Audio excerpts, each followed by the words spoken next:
Okay, so what we're going to do is we are going to take example problem 1.2, this kinematic diagram, which we've already talked through the process and how they picked the different linkages that they did.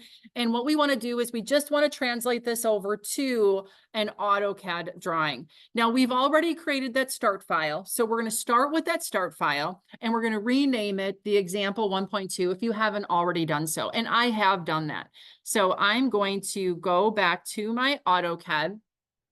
And this was the file that we just created. We called it kinematic start, but then I did rename it as example 1_2. So for assignment problems the assignments that you're going to have, the homework problems, you would start with that kinematic start. And right away when you go in, do a save as, call it whatever the problem number is, and then you're just going to start creating from there. Okay. So it's kind of like a nice way to not have to worry about starting over each time.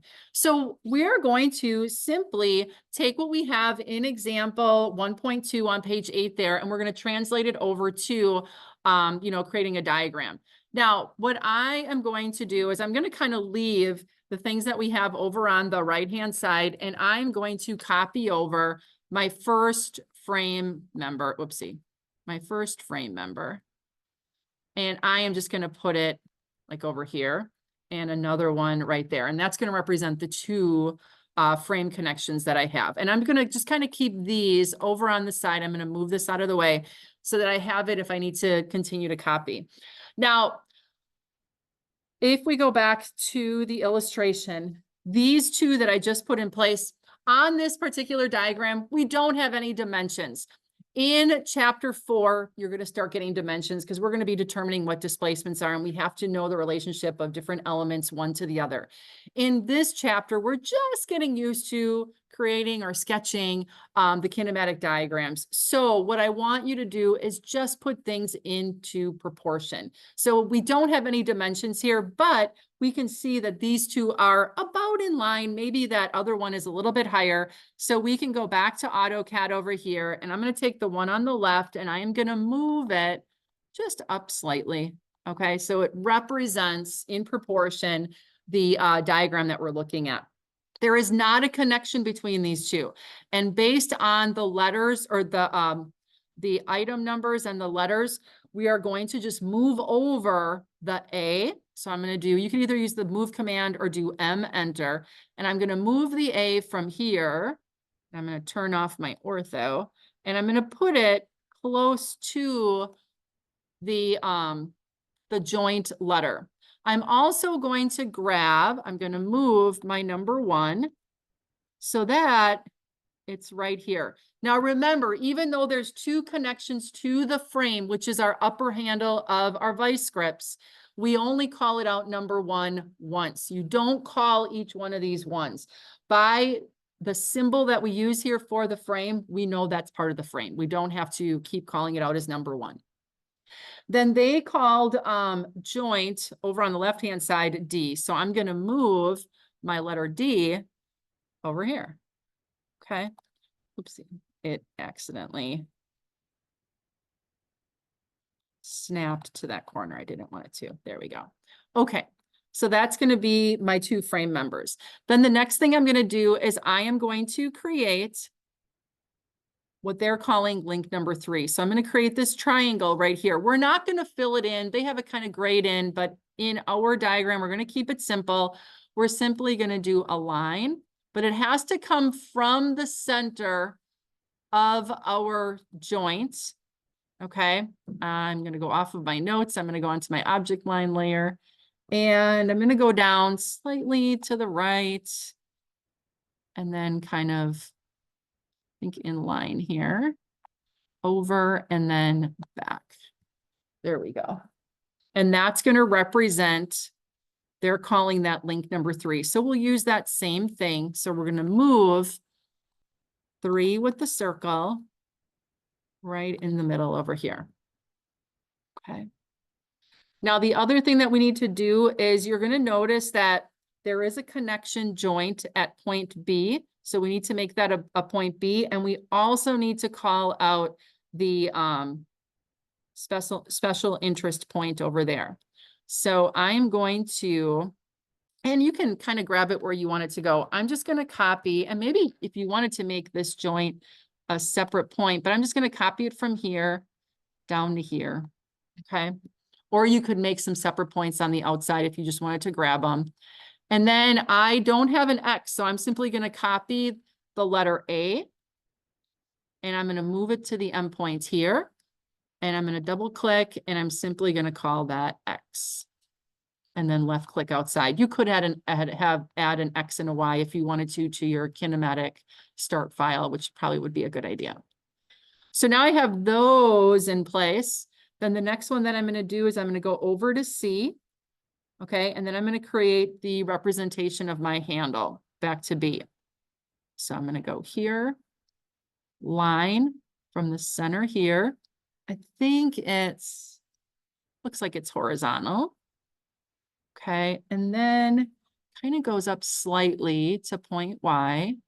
And again, you would have dimensions that would be more clear. And then you want to go back to the center of B. Okay, now we're simply going to copy that point from there to there, because that's the connection back. And then we're going to call this link number 2. So I'm going to grab my number 2 from over here. I'm going to move to there. And then I'm going to move my B to there. I'm going to move my C to here.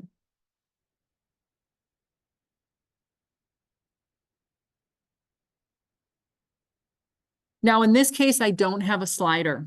There's not a sliding link in my mechanism. They're only rotating about points. So I won't be utilizing that, and that's okay. The last link that I need to put in place is simply the link that connects points D to point C. And that is going to be link number 4, which is what I have left over for my link numbers. Okay. Now, because I'm not going to be using these other elements over here, I'm just going to delete them. Okay. And then I'm going to also add my special interest point of Y on the end point of link number 2. So double clicking on the X here and calling that Y. And I'll do a file save as my example 1_2. And if I look back, it looks like it represents what I have here. Now, a couple things to notice. The only place that we have the joints called out is where there's connections from one link to the other. Notice there are not joint callouts, the circles that are filled in at X or at Y. Those are just, ends of, or the extents of a link that has a special interest point. Only where there is actual rotating or pin connections is where we're going to be putting those joints. Okay. Each joint gets a letter, capital letter. Each link is going to get a number with a circle around it. Okay. So how did that go? Right. So again, make sure you save it. Now this is going to be the screenshot that you take for uploading to the assignment. So for instance, you want to call this out because this is going to be our practice problems. I'm just going to copy A up here. And then I'm going to double click on it and call this example 1.2. And if you need to, you can make this bigger. There we go. And then all you're going to do now is you're going to take a screenshot of this. So if you happen to be on a computer where you can use the Windows Shift S, that's what I can use on my laptop, or you can use the snipping tool as well. And you want to capture Windows Shift S, you want to capture, oops, your screen. I want to get my cursor out of the way. And I want to go around my kinematic diagram. Okay. And then what you're gonna do is you can't upload that screen snip, I don't think, to the assignment. So you'll have to open up a document of some sort. It can be a Word document or it can be a Google Doc. And you're just going to paste that in there, okay? You don't have to put a heading on here as long as I can see that this is example 1.2 because you labeled it in your screenshot. And then what you would probably do is save this as Mod1a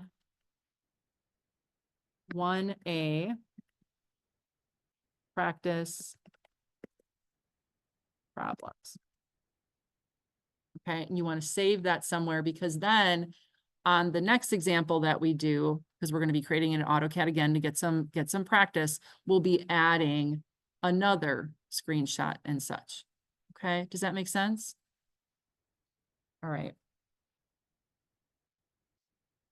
So any questions on using the kinematic start file to create then your kinematic diagrams for practice problems as well as for assignments? Okay, if not, then let's take a look at, this is kind of the first part of this chapter. And I think it's worth our while to kind of practice doing some of, or letting you practice on the assignments. So let's take a look at, let's take a look at our practice problems here. So if I go to Mod1a practice problems and I click on that, you're going to notice that you want to, we're going to be creating the kinematic diagrams for these example problems. We've already done the first two. We did 1.1 as a sketch. We did 1.2 as our kinematic diagram using AutoCAD, and then we'll continue as we go along. So save that document so that you can continue to populate with these other ones. That's going to be the practice problems. But if we look at then assignment number 1, part 1, you're going to be creating the kinematic diagram for the first problems all the way to 1.24. So the kinematic diagram for problems, which are at the end of the chapter, 1.1, 1.3, 9, 10, 11, and 24. So let's look at underneath our camera here. We're going to go to the end of the chapter and find each one of these problems because you have enough information that you can draw the kinematic diagram for each one of these at this point to get started on that. So if we look here, our first one, this is on page 25. 1-1 is the first problem we're looking at. It says we have a mechanism is used to open the door of a heat treating furnace and is shown in this illustration. Okay. Draw the kinematic diagram of the mechanism. The end of the handle should be identified as a point of interest. So here's the handle right here that somebody would pull up and push down. And it's going to then activate this door, if you would, to open and close that heat treating furnace. So we want to show the kinematic diagram here. So the process you're going to do is the same as we did before. Identify where the frame member is. Then look at each one of the links. And then you're going to go through and you're going to then represent those using the symbols that we talked about. In this case, there is a slider, okay? That's going to be going up and down. And then you're going to number each one of the links, letter each one of the joints, and then identify it as, assignment or problem number 1-1. So that's your first one. The next one is going to be 1-3. This is a folding chair that's commonly used at a stadium. Okay. So here again, you want to draw the kinematic diagram of this mechanism. Okay. So chair goes up, chair goes down, right, to sit on.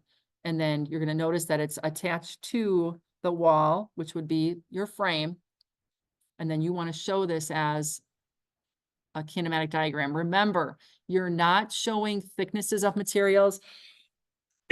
You're not showing the details of what the cushion looks like. You're just representing them so that they can be simplified in the forms that we've talked about. Okay. So that's 1-3. Your next one is going to be 1-9 on the next page. This is a toggle clamp. similar to the other diagram that we looked at earlier. The next one is going to be 1-10. This is a child's digging toy that you see at sandboxes, like at parks.